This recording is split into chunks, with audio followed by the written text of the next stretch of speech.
Good morning and welcome to the part 4 Nationalism in India. Part 4 Nationalism in India. In the previous part 3 we have discussed about the role of various communities in the society. Now we will describe about the role of women in the civil disobedience movement. Role of women or the participation of women in the civil disobedience movement was very significant in the India's freedom struggle. An important feature of the civil disobedience movement was the large scale participation, as I told in the previous part also. During Gandhiji's Salt March, thousands of women came out of their houses and they used to listen to him very carefully, very attentively. They participated in the protest marches and manufactured salt. They picketed foreign cloth and they picketed the liquor shops. Many went to the jail. Many women went to the jail. In the urban areas, these women were from high caste families. In the rural areas, they came from rich peasant households. Moved by Gandhiji's call, they began to see service to the nation as a sacred duty of the woman. Why did the participation of women in the large numbers in the movement not bring any radical change in the position of the Indian woman? The reason why? Gandhiji was convinced that it was the duty of every woman to take care about the family, to look after the home, be good mothers and be good wives. And for a long time, the Congress was reluctant to allow women to hold any position of authority within the organization, and it was keen only on their symbolic presence. So this also was one of the reason why they were not given more importance. Civil disobedience movement was one of the first struggle with Purna Swaraj or the complete independence. You know very well which was being discussed, and the role of participation of the women also was very important, and it was an open challenge to the British rule. The people openly disobeyed the administration of the British. Dalits did not participate in the civil disobedience movement because the Congress did not give importance to their demands. They were not being given importance in any of the matters. Many Muslims did not participate in it. They thought that the Congress was moving close to the Hindu Mahasabha. So this was also one of the reasons, like the civil disobedience did not get that much importance as the non-cooperation movement. Communal riots occurred in many places of the country. There was lot of disunity. Dalits did not participate in the civil disobedience movement because the Congress did not give importance to their demands.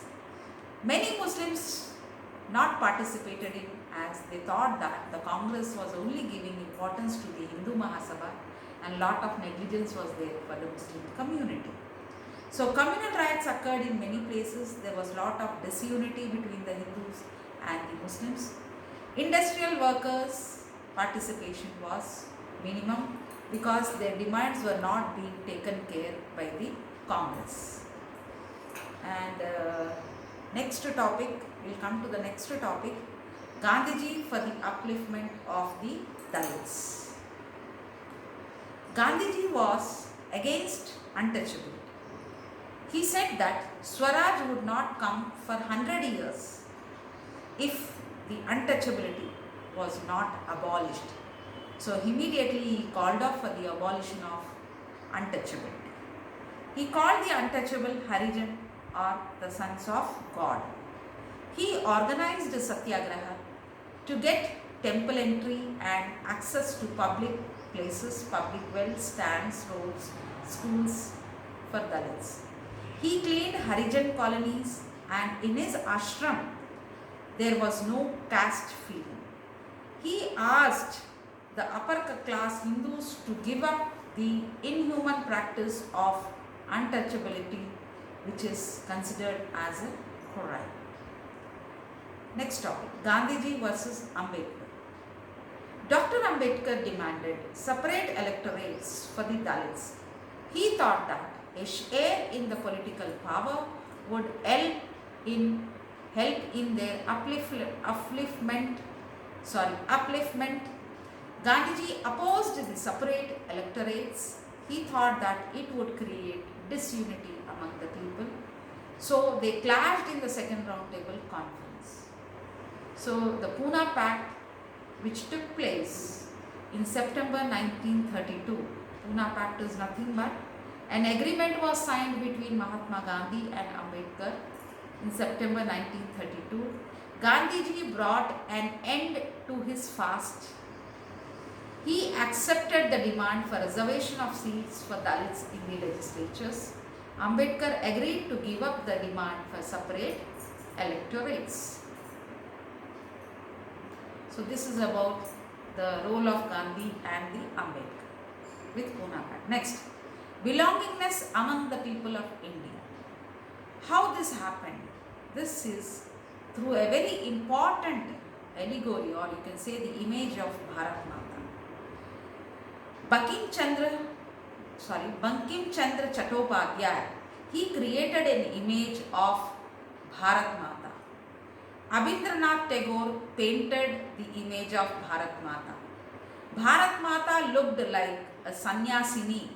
She is calm, divine and spiritual.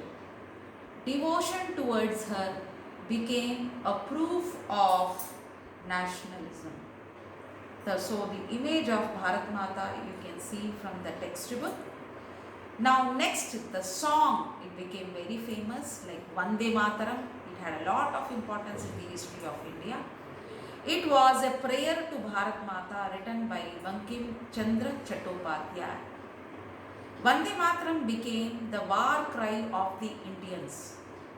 It was later included in his novel Anandamath, which was written by Bankim Chandra Chattopadhyay. So Vande Mataram, it became very famous, written by him. Next is the national flag. During the Swadeshi movement, a tricolor flag, red, green and yellow, was developed. It had a lotus representing and 8 provinces of the British. It had created crescent moon which represented Hindus and Muslims. In 1921, Gandhiji designed the Swaraj flag. It was also a tricolor, red, green and white. It had a spinning wheel which represented the Gandhian era of self-help. The flag became a symbol of the nation. It created the feeling of oneness among the Indians. The people carried flag in protest marches and rallies, strikes, etc. So Vande Mataram, the national song, it became very famous among the revolutionaries. The British considered rediscovery of the India's past is the next topic. The British considered Indians backward and primitive always. They said that Indians were not capable of ruling themselves, ruling the country. In the 19th century, some educated Indians, they started the efforts of rediscover India's great achievements, and they rediscovered it, the achievements made by the Indians in art, architecture, science, mathematics, religion, culture, tradition, law, philosophy, craft, trade, etc. The knowledge about the great achievements of the Indians created a national pride for every Indian. Self-confidence, national pride, patriotism were created among the Indians when they rediscovered the past of India. Now, next topic, revival of the folklore. Nationalism toured the village, not only the rural areas, even the urban areas, the rural areas.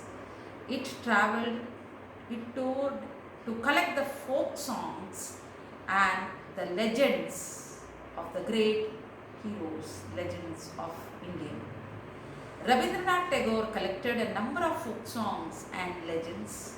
In Madras, Natasha Sastry published a 4-volume collection of Tamil folk tales, the folklore of southern India. The folk songs, the legends, gave a true picture of Indian culture, Indian tradition. They showed their all thoughts and characteristics of the Indians. They created a national pride among the Indians. So with this, I am concluding the chapter, children. Please go through. If any doubts are there, you can ask you can send. I will answer. You can ask me in my personal number. Thank you very much.